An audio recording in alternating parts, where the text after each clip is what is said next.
Bon, mais merci d'être venu soutenir le camarade Alain, là, qui est, comme vous le savez, en convocation pour incitation à l'émeute apparemment, ou possible incitation à l'émeute lors de la manifestation du 12. Donc on va attendre de voir ce que ça donne. Pour l'instant, on a préparé une petite prise de parole par rapport pour dire ce qu'on en pense un peu de tout ça. Donc je vais vous la lire. Alors je commence par la citation de la Constitution du 24 juin 1793, l'article 35.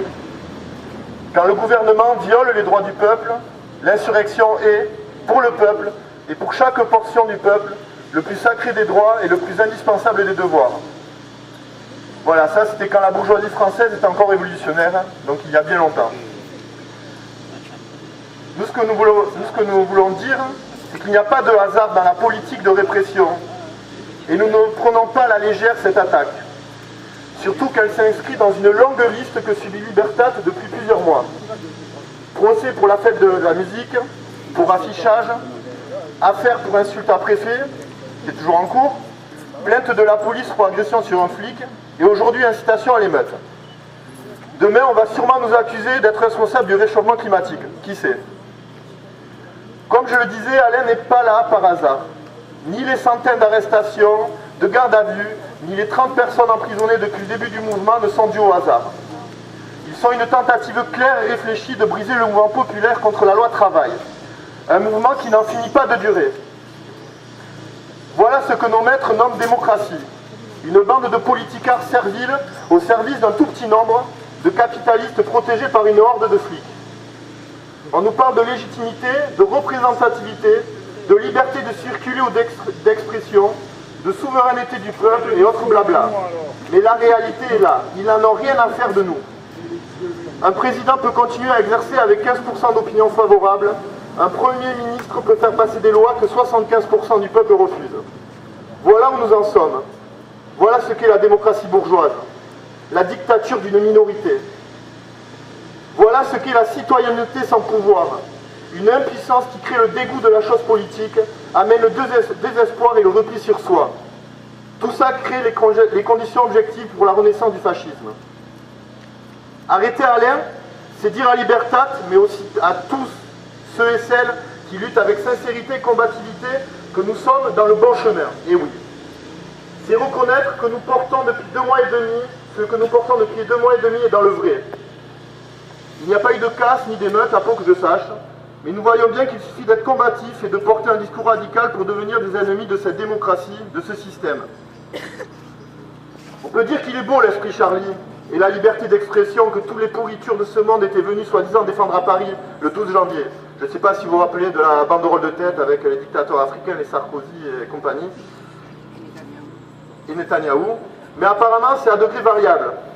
D'un côté, justement, on peut défendre Israël et la politique sioniste ignoble, comme Valls en ce moment, vendre des armes aux trésoriers de Daesh, protéger un des plus gros dealers européens, comme l'a récemment fait un des chefs des stupes, je ne sais pas si vous êtes au courant de ça, violer des prostituées des pays de l'Est, comme le faisait l'ami Diaska, avoir eu affaire au cul et toujours existé en politique, comme le vieux Sarkozy, assister à des balles nazies en Autriche, comme la fille Le Pen. Bref, quand on est riche, on peut faire tout ce qu'on veut et n'importe quoi. Et c'est bien là le fond de l'affaire. C'est une affaire et une question de classe. Car c'est ça qui se cache derrière cette accusation d'incitation à l'émeute style 19e siècle. La question de classe, la question du pouvoir. Qui a le pouvoir dans cette société? Qui impose la marche du monde? Qui détient le pouvoir effectif? Qui détient l'argent, les machines et les armes? Sûrement pas nous. Mais une pugnade, une poignée d'impérialistes. Lagardère, Bolloré, Bouygues, Arnaud, Drahi, Dassault et j'en passe. C'est eux les maîtres de la République française. Et de ça, nous voulons en finir. Alors oui, nous appelons à renverser l'État bourgeois. Oui, nous appelons à la révolution socialiste. Oui, nous appelons à ce que la majorité puisse décider collectivement de la marche de la société.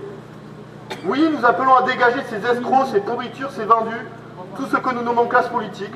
Oui, nous appelons à arracher le pouvoir à Gattaz, au MEDEF et aux impérialistes par tous les moyens à notre disposition.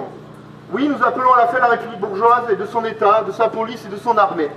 Et encore pire pour le pouvoir aujourd'hui, nous appelons à le faire en Occitan et en Occitanie, en plus. Les forces de l'ordre sont un instrument aux mains de la bourgeoisie, Nous, révolutionnaires, nous sommes aussi des instruments, mais aux mains de notre classe, celle des travailleurs et des classes populaires.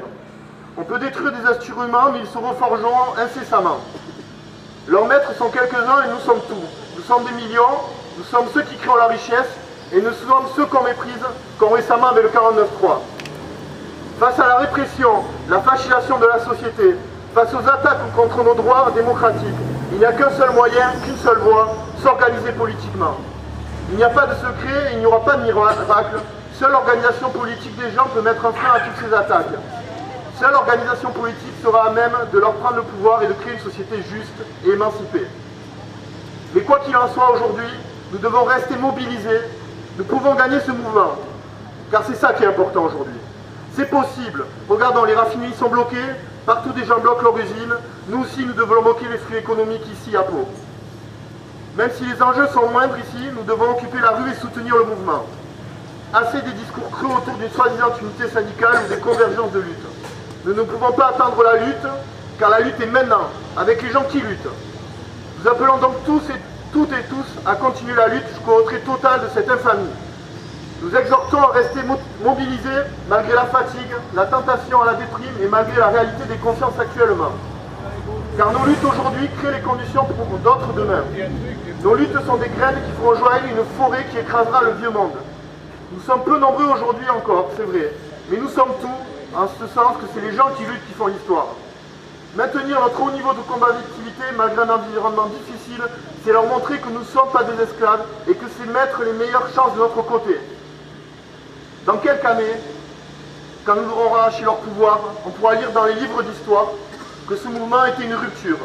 On s'en souviendra comme du premier mouvement vers notre conquête du pouvoir. Rien ne pourra arrêter notre marche et notre libération totale, ni la prison, ni la violence, ni la mort. Ne baissons jamais les bras. Vive la lutte! Vive la lutte! Liberté pour tous les prisonniers politiques, vive la liberté d'expression et de manifester. Bravo.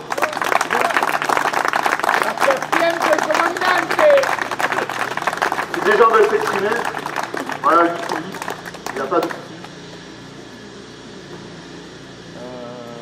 Participation à cette manif, je me demande ce que j'avais pu faire, non?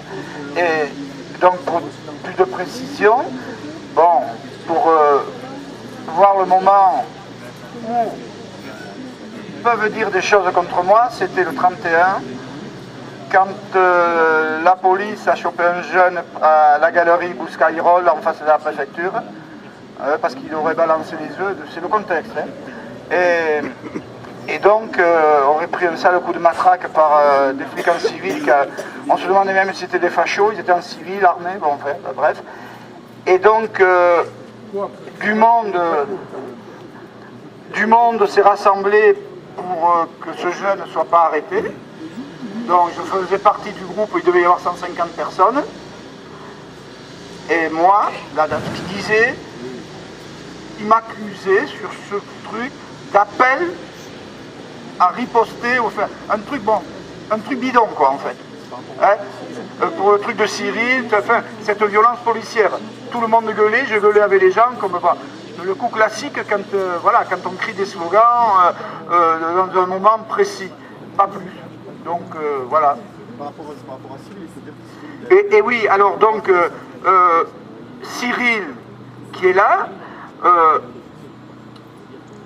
était un peu devant, demander à ce qu'on relâche ce gars-là. Et Cyril a pris un coup de matraque télescopique, il ne faut pas oublier, c'est des matraques en ferraille. Hein. Si on prend ça sur la tête, on peut avoir de graves lésions. Donc Cyril avait la main comme ça, il a été à l'hôpital, aux urgences, et il s'est fait faire une déclaration comme quoi il avait été blessé, et plusieurs jours d'ITT. Et donc, voilà. Et sur ça, il porte le pet, il ose aller au commissariat, dire qu'il s'est fait frapper par des policiers. Et voilà, ils prennent sa plainte. Et 8 jours après, il reçoit lui aussi une convocation pour violence à agent. Or moi, je dois être dans leur tête l'instigateur de tout ça. Enfin, je ne sais pas qu'est-ce qui se passe dans... voilà. Mais après, moi je mets ça dans le cadre de la loi travail où ils répriment. Bon, des gens un peu plus avancés ou un peu plus motivés ou un peu plus à gauche, comme diraient l'autre, visible, voilà quoi, l'agitateur de toujours, enfin le gars qu'on veut coincer, mais c'est d'un misérabilisme, on pourrait en rigoler, mais c'est pas rigolo, parce que ça veut dire que ils vont avoir la main lourde, quoi, ils vont avoir la main lourde.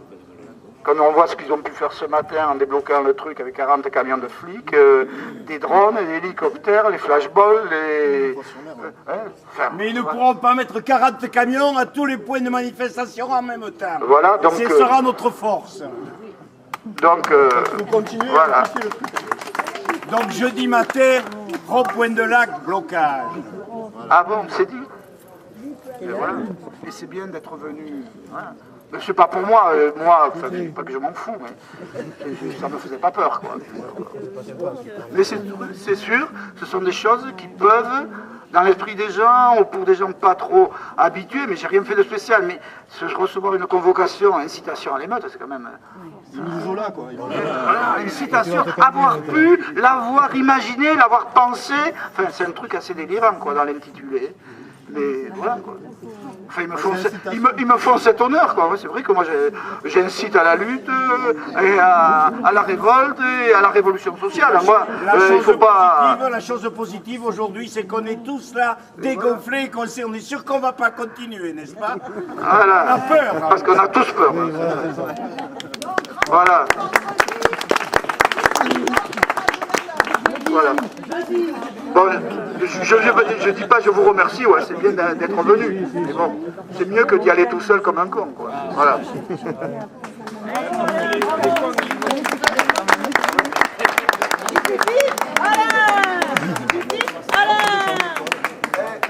Une photo devant le commissariat, ils veulent. Pour incitation à l'émeute. Donc clairement c'est une infraction politique, c'est-à-dire qu'on reproche à Alain sa participation à la manifestation du 31 mars et l'officier de police judiciaire qui nous a reçus a été incapable de dire ce que concrètement on pouvait lui reprocher, sinon d'avoir été présent à cette manifestation qui, je vous le rappelle, jusqu'à présent a été la plus importante contre la loi travail. Donc Alain a exercé son droit au silence, il a refusé de répondre aux questions de la police. C'est la police socialiste, PS. Voilà où nous en sommes, c'est-à-dire que nous sommes confrontés à une entreprise de criminalisation, d'intimidation face aux militants les plus impliqués dans la lutte contre la loi travail, et il faut bien sûr le dénoncer. Parce que ce qui est notable sur le plan juridique, c'est qu'on ne reproche pas à Alain une action qui pourrait être contestable, comme ça peut arriver dans les mouvements sociaux. Ce qu'on lui reproche, c'est d'avoir été partie prenante de cette manifestation et d'être un des animateurs du mouvement contre la loi travail, et j'allais dire du mouvement le plus engagé, le plus radical contre la loi travail. Donc ce que je demande aujourd'hui, sur le plan juridique, je demande au procureur de la République d'abandonner cette procédure. La loi travail doit être retirée et les poursuites contre Alain Berry-de-Bath, militant, doivent être abandonnées. Le procureur de la République a cette responsabilité, il a cette possibilité. Cette procédure n'aurait jamais dû être ouverte, c'est une procédure liberticide et nous devons exiger son abandon, comme l'abandon de toutes les poursuites contre les militants.